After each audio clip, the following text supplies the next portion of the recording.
जो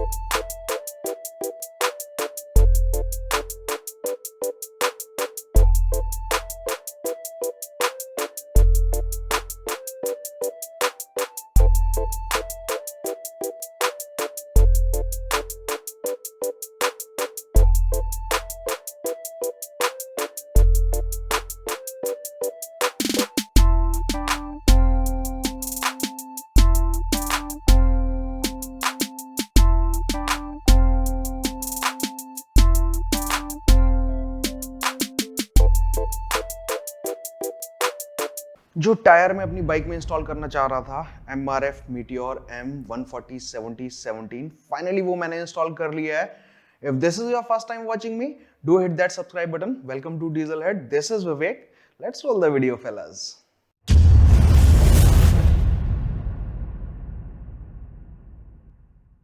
video start करने से पहले अगर आप जानना चाहते हैं कि ये जो मेरी वीडियो में लुक आ रहा है वो मैं कैसे लेके आया हूं, मैंने क्या कैमरा यूज किया है, लाइट्स यूज की हैं या नहीं की है, माइक्रोफोन कौन सा यूज कर रहा हूं, तो यहाँ पे जो लिंक आ रहा है उसे क्लिक करके मेरे नए चैनल डीजल हेड ग्लिम्प्स पे जा सकते हैं, सब्सक्राइब भी कर सकते हैं और जान सकते हैं मैं इस तरीके की वीडियोस कैसे बनाता हूँ। आपने देखा ये अभी कि मैंने टायर इंस्टॉल कर लिया और इस टायर को इंस्टॉल करना ना ईजी नहीं था। टू बी वेरी फ्रैंक, ये ईजी नहीं था। मतलब मैं बिल्कुल भी नहीं कहूंगा कि ये इजी था। काफी टाइम लग गया मेरे को ये टायर इंस्टॉल करने में। और इसकी जो मेन रीजन था ना, इसका जो मेन रीजन था वो ये था कि स्विंग आर्म, मैं स्विंग आर्म, जो कई बार लोकल मार्केट में झूला भी बोलते हैं इसको या फिर चिमटा चिमटा भी बोलते हैं, तो मैं सिर्फ स्विंग आर्म बोलूंगा। तो ये जो स्विंग आर्म थी ना, ये एक्चुअली जो स्विंग आर्म मैं चाह रहा था बनवाना ये वो नहीं है, क्योंकि मेरे को अभी तक कोई मैन्युफैक्चरर मिला नहीं जो मेरी स्पेसिफिकेशन के हिसाब से स्टेनलेस स्टील की स्विंग आर्म बना के दे दे। मैं स्टिल अभी भी कहूंगा आपको, अगर आप में से कोई मेरा ये डिजाइन बना सकता है, I will be working with you only. मतलब इस पर्टिकुलर डिजाइन के लिए I won't go anywhere else other than you. So main जो चीज थी, जो हर्डल था वो था स्विंग आर्म, और मैंने समहाउ करोल बाग से एक स्विंग आर्म लिया था। जो ये स्विंग आर्म थी ये एक्चुअली करोल बाग की बहुत सिंपल से स्विंग आर्म थी और इसको अप्रॉक्स मैंने 2500 के अराउंड खरीदा था। इसको बाद में मैंने मॉडिफाई कराया और स्ट्रेंथन कराया है सो दैट कि ये कभी भी किसी भी तरीके का इशू ना क्रिएट करे इन फ्यूचर मेरे लिए। स्विंग आर्म में इशू नहीं है, बट मेरे को इसमें ना फील नहीं आ रहा है, इसलिए मुझे अभी भी वो स्टेनलेस स्टील की स्विंग आर्म चाहिए। अगर आप में से कोई बना सकता है तो प्लीज यू आर वेलकम, और मुझे कांटेक्ट कर सकते हैं इंस्टाग्राम या फेसबुक के थ्रू। बट स्टिल अगर आपको नहीं मिल रही है और आप लगाना ही चाह रहे हैं ये टायर अपनी बाइक के अंदर, तो करोल बाग या फिर किसी भी मार्केट से जो लीफ स्प्रिंग्स होते हैं, जो ट्रक के लीफ स्प्रिंग्स से बनी हुई स्विंग आर्म होती है, वो आप यूज कर सकते हैं। बस उसको थोड़ा और स्ट्रेंथन करा लीजिएगा, उसको मॉडिफाई कर लीजिएगा, हैवी ड्यूटी बनवा लीजिएगा सो दैट कि कोई दिक्कत ना आए फ्यूचर में। अभी जो मेरी बाइक में लगी हुई है वही ट्रक की लीफ स्प्रिंग, जो कमानी होती है ना ट्रक की, उसी की बनी हुई स्विंग आर्म लगी हुई है। और इसको इंस्टॉल करना इजी नहीं था। मतलब स्विंग आर्म को नॉर्मल ड्रम ब्रेक्स पे इंस्टॉल करना बहुत इजी है क्योंकि ये उसी के हिसाब से बनी हुई है, बट डिस्क ब्रेक लगाना, आपने यहाँ पे देखा ना वीडियो के अंदर जो स्टार्टिंग में एक छोटा सा क्लिप चला है उसमें आपने देखा होगा कि मैंने डिस्क ब्रेक भी लगाया है इसके अंदर। और डिस्क ब्रेक की बात हम बाद में करेंगे क्योंकि वो एक अलग टॉपिक है, बट यहाँ पर टायर से रिलेटेड चीजें डिस्कस करना ज्यादा जरूरी है, क्योंकि अगर आपने टायर लगा लिया तो डिस्क ब्रेक लगाना इतना मुश्किल काम नहीं है।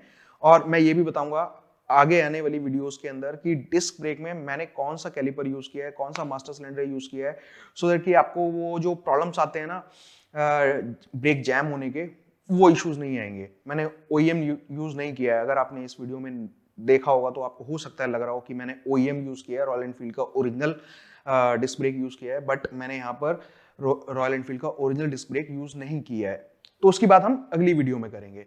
बट यहाँ पर जब आप टायर इंस्टॉल करेंगे ना, अगर डिस्क ब्रेक के साथ करते हैं तो सबसे बड़ी प्रॉब्लम आपको तब आने वाली है जब आप टायर को माउंट करेंगे, क्योंकि जो डिस्क ब्रेक के पार्ट्स हैं उसके साथ इस स्विंग आर्म के ऊपर टायर इंस्टॉल करना बहुत बहुत मुश्किल है।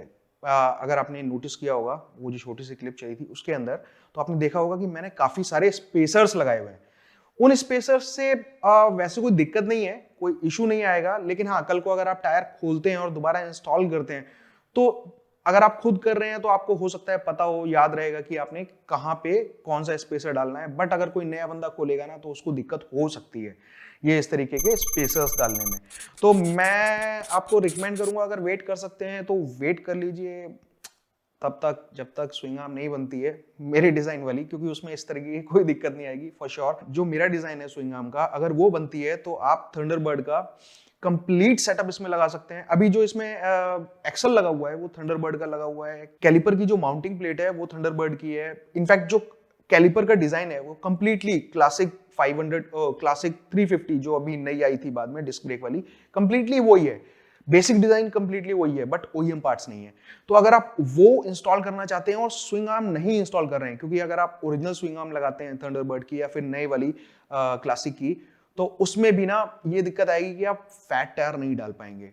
तो ये एक रीजन था जिसकी वजह से मेरे को ये करोल बाग वाली स्विंग आर्म यूज करनी पड़ी, और वो ही वजह है जिसकी वजह से मैं स्टेनलेस स्टील की नई स्विंग आर्म बनवाना चाह रहा हूं। ठीक है, जब बनेगी तो अब उसे लगाएंगे और उसकी एक अलग वीडियो बनेगी, है ना। बट मीनवाइल अब क्योंकि मैं सारा सामान गैदर कर चुका था डिस्क ब्रेक का, टायर के लिए ट्यूबलेस भी कर लिया था। अगर आप लोगों ने मेरी पिछली वीडियोस देखी होंगी तो ये नोटिस किया होगा कि मैंने ये टायर ट्यूबलेस कर लिया है। उससे मेरे को ये फायदा होगा कि कभी भी ना मेरे को बीच रास्ते टायर खुलवाने की या खोलने की जरूरत नहीं पड़ेगी। ऐसा नहीं है ना, ऐसा तो हो ही नहीं सकता ना कि मेरे से कोई गलती ना हो। मेरे से भी तो गलती हो सकती है। मान लीजिए मैं ही अगर टायर खोल रहा हूं और बाई चांस हो सकता है एक आध स्पेसर इधर उधर लग जाए, तो गलती तो मेरे बीच से भी हो सकती है ना, या मैं भूल जाऊं, किसी से भी हो सकती है, ह्यूमन नेचर है। तो उस चीज से बचने के लिए मैंने टायर को ट्यूबलेस किया है, और मेरे को ऑलमोस्ट 2 हफ्ते हो गए हैं ये मॉडिफिकेशन किए हुए। बिल्कुल सही चल रहा है। और टायर के बारे में, पर्टिकुलरली टायर के बारे में अगर बात करें तो टायर बहुत अच्छा है। अभी अगर आपने देखा होगा तो क्लिप के अंदर आप देख रहे होंगे कि टायर काफी गंदा है, पीछे का रिम भी काफी गंदा है, कीचड़ लगा हुआ है। तो वो इसलिए लगा हुआ है क्योंकि यहाँ पे दिल्ली के अंदर बारिश हो रही है, और मैंने पिछले 2 हफ्ते में यही चीजें टेस्ट की हैं कि इस टायर की परफॉर्मेंस कैसी है स्लश के अंदर। आपको शायद बताया होगा मैंने एक वीडियो के अंदर कि मेरी बाइक स्लिप हो गई थी, इस वजह से मैं ये टायर इंस्टॉल कर रहा हूँ। अदरवाइज मेरे को फैट टायर्स, बहुत ज्यादा फैट टायर्स का कोई शौक नहीं है। और इनफैक्ट आपने अगर इस क्लिप में देखा होगा ना तो ये नोटिस किया होगा कि ये टायर बहुत ज्यादा फैट नहीं है। 140 सेक्शन का टायर है, डिसेंट टायर है, स्टॉक से बहुत ज्यादा अच्छी ये परफॉर्मेंस दे रहा है in terms of grip. Braking भी बहुत अच्छी है कंपैरेटिवली। और अगर हम वेट ग्रिप की बात करें तो वेट ग्रिप भी इसकी काफी अच्छी है, क्योंकि इसमें जो ग्रूव्स बने हुए हैं, जो ट्रेड पैटर्न है, वो चैनल करता है पानी को, और जो स्लश होता है उसको अच्छे से चैनल करता है और ग्रिप अच्छी देता है। तो ये कुछ चीजें हैं जो मैंने इसके साथ नोटिस की हैं, और अगर आप ये इंस्टॉलेशन करना चाहते हैं ना तो इजीली कर सकते हैं। और मैं हाईली रिकमेंड करूंगा कि आप अपनी बाइक के टायर्स को, स्पोक व्हील्स को, not only tyres, spoke wheels को ट्यूबलेस कीजिए। आपकी ना आधे से ज्यादा प्रॉब्लम सॉल्व हो जाएंगी, क्योंकि राइड पे हम जब भी जाते हैं ना तो ये पंक्चर वाला ना इशू बहुत बहुत परेशान करता है। एनीवेज, तो टायर इंस्टॉल हो गया है, बाइक की परफॉर्मेंस सही है, टायर बिल्कुल सेंटर में है, जो एक्सेल यूज किया है वो थंडरबर्ड का यूज किया है, जो ब्रेक्स यूज किए हैं, जो डिस्क ब्रेक का सेटअप यूज किया है वो थंडरबर्ड कंपैटिबल है। बेसिकली थंडरबर्ड का ही समझ सकते हैं, बट ओरिजिनल ओईएम नहीं है। मैं ओईएम जानबूझ के नहीं लगाना चाहता था, क्योंकि मुझे पता है ओईएम के अंदर ब्रेक इश्यूज आ रहे हैं, रियर ब्रेक स्पेशली, तो मैंने ओईएम नहीं लगाया है। आपने एक चीज नोटिस की होगी इसके अंदर, जो मेरी बाइक में ब्रेक पैडल लगा हुआ है, रियर ब्रेक पैडल, वो ओरिजिनल लगा हुआ है, जो बाइक के साथ आया था। मैंने इसको चेंज नहीं किया है, ये पुराने स्पेक का है। और जो मास्टर सिलेंडर है मेरा बाइक का, ब्रेक का जो मास्टर सिलेंडर है वो मैंने उसी के साथ कपल करके इंस्टॉल किया है। इसके अंदर जो ये ब्रैकेट्स लगे हुए हैं वो 3 लेयर में लगे हुए हैं। ऐसा नहीं है, क्योंकि बाहर से ऑब्वियसली सिंगल ही दिखाई देगा, बट इसके पीछे 3 लेयर में ब्रैकेट्स लगे हुए हैं, जिसकी वजह से कंप्लीटली सेफ है। और मैं इसे ऑलमोस्ट 2 हफ्ते से यूज कर रहा हूं। अभी तक मैंने वीडियो इसलिए नहीं बनाया था क्योंकि ब्रेक्स ना कंप्लीटली न्यू है, कैलिपर न्यू है, मास्टर सिलेंडर न्यू है, जो डिस्क है वो भी न्यू है। तो उसकी वजह से ना बाइट नहीं आ रही थी शुरुआत में। अभी बाइट धीरे धीरे करके अच्छी हो रही है, और मोस्ट प्रोबेबली जो मैं इसकी अगली नेक्स्ट वीडियो बनाऊंगा इसी के बारे में बनाऊंगा, ब्रेक्स के बारे में।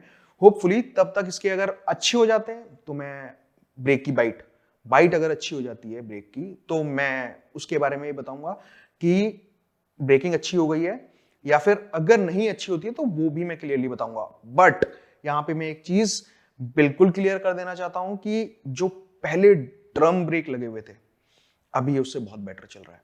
एक बार मैं फिर से याद दिला दूं, अगर आप ये लुक चाहते हैं अपनी वीडियोस के अंदर, आप वीडियोस बना रहे हैं और आपको ये लुक नहीं मिल रहा है, या फिर आप काफी सारी वीडियोस देख रहे हैं और इस तरीके की लुक आपकी वीडियो में नहीं आ रही है, आपको हो सकता है ये लगता हो कि यार इस YouTube कंटेंट क्रिएटर के पास बहुत सारे एक्सपेंसिव इक्विपमेंट्स हैं, तो जो मेरा लेवल है ना वो मोर और लेस आपके जैसा ही है। ठीक है, मैंने अभी रिसेंटली कैमरा लिया है, मैंने लाइट्स लिए हैं, बट बेसिकली मेरे पास बहुत ज्यादा गियर नहीं है। मेरे पास एक लेंस है, एक कैमरा है, एक माइक्रोफोन है, माइक्रोफोन शायद 3 है माइक्रोफोन 3 है, 2 3 4 लाइट्स हैं और कुछ लाइट्स मैंने गलत खरीदी थी। तो ये भी मैं उस नए चैनल पे सारा कुछ डिस्क्राइब करने वाला हूं। अगर आप भी चाहते हैं कि आपकी वीडियो में इस तरीके का लुक आए, आप जाएंगे देखेंगे तो आपको वो चैनल अच्छा लगेगा। अगर अच्छा लगे तो उस चैनल को भी सब्सक्राइब कीजिएगा। If you enjoyed watching this content, do hit that like button and we'll be meeting in the next video.